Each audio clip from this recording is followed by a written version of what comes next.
மௌனாலயா ஆரோக்கிய மையத்திலிருந்து healer Varalakshmi.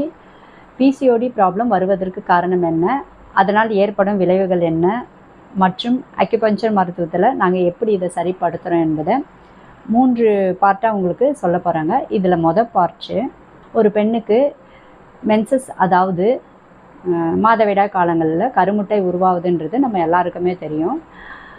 So அந்த நேரத்தில் கருமுட்டை அதிகமாக உருவாகிட்டு அந்த மென்சஸ் டைமில் அது முழுமையாக வெளியேறாமல் அந்த கருமுட்டை அந்த கர்ப்பப்பையிலே போய் தங்கிறதால நாளடைவில் அது கட்டியாக மாறிடுது. ஸோ இதுக்கு சிஸ்டிக் அல்லது நீர்க்கட்டி நம்ம சொல்கிறோம். இப்போது ஒரு பெண் தன்மையில் இருக்கும்போது அவள் உடம்புல ஈஸ்ட்ரோஜன் என்ற ஹார்மோன் சுரக்குதுங்க.